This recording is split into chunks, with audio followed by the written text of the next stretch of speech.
And Aurora Gaming forced to defend against this Lord in Power GL. Okay, sumabog na naman yung ibabae. And naka-ready pa rin ang GLPH. Pinapatay ni Sanji kung may lilikod sa kanya. Hanggang ngayon hindi pa rin nila nakikita si Light. Nasa likuran ata.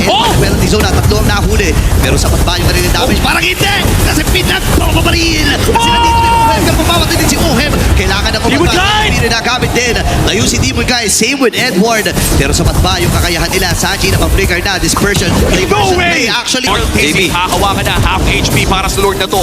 Demon Knight nasa harap pa rin ni Record CC. Edward naghahanap si JP kung sa likod makikita si Yue. Uno si Sanford ay tatalo na rin. Edward! Good ay tumalo na rin. Itong si Edward. Sanji ata ay mapapatay. Yung Lord! Examiner Force pero makakatakas din siya. Yung Lord! Ohem ready pa rin talaga. Ang ganda ng heavy spell. Si Demon kahit ang nagtagumpay. Buhay pa rin naman sila dito. No way! Mapapatay siya ni Domeng. Sanford! Sa bahagi naman. May hinakamit doon si JP. Si JP ngayon ay idadalin or si Sanji ay idadalin doon sa may gilid. Pero lalayo na muna sila. Sabi ni Sanford. Domeng kahit. Sila pag-examiner Force. Atras muna si Ohem dito. Sasaluhin na ni Sanford lahat ng damage mula dito sa Aurora. Wow! Pero buhay pa rin siya. No way! Son, purely pa yung nagamit ni Domeng. Pero hahabulin siya ni Dante JP. Si Light ngayon ay kailangan na rin. Ang baba na po. Tingnan na natin binibigyan ng JP. Half HP para dito sa Lord. Walang harin. Carl DZ, Demon Knight doon sa may bandang gilid.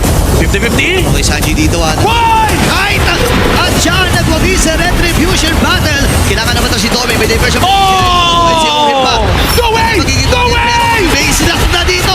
At Team Liquid Philippines. At sa league. And Aurora Gaming forced to defend against this Lord in Power GL. Okay, sumabog na naman yung ibabae. And naka-ready pa rin ang GLPH. Pinapatay ni Sanji kung may lilikod sa kanya. Hanggang ngayon hindi pa rin nila nakikita si Light. Nasa likuran ata. Penalty zone na, tatlo ang nahuli. Pero sapat ba yung rin damage? Parang hindi! Kasi pinagpapabaril! Kasi nandito din Ohem. Kapapapatay din si Ohem. Kailangan na kumagay. Hindi rin nagamit din. Layo si Demon Guy. Same with Edward. Pero sapat ba yung kakayahan nila? Sanji na pang-flicker na. Dispersion.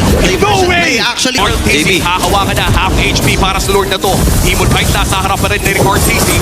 Edward naghahanap si JP kung sa likod makikita si Yue. Uno si Sanford ay tatalo na rin. Edward! Good ay tumalo na rin. Itong si Edward. Sanji ata ay mapapatay. Yung Lord! Examiner Force pero makakatakas din siya. Yung Lord! Ohem ready pa rin talaga. Ang ganda ng heavy spell. Si Demon kahit ang nagtagumpay. Buhay pa rin naman sila dito. No way! Mapapatay siya ni Domeng. Sanford! Sa bahagi naman. May hinakamit doon si JP. JP ngayon ay idadalin or si Sanji ay idadalin doon sa may gilid. Pero lalayo na muna sila. Sabi ni Sanford. Domeng kahit. Sila pag-examiner Force. Atras muna si Ohem dito. Sasaluhin na ni Sanford lahat ng damage mula dito sa Aurora. Wow! Pero buhay pa rin siya. No way! Son, purely pa yung nagamit ni Domeng. Pero hahabulin siya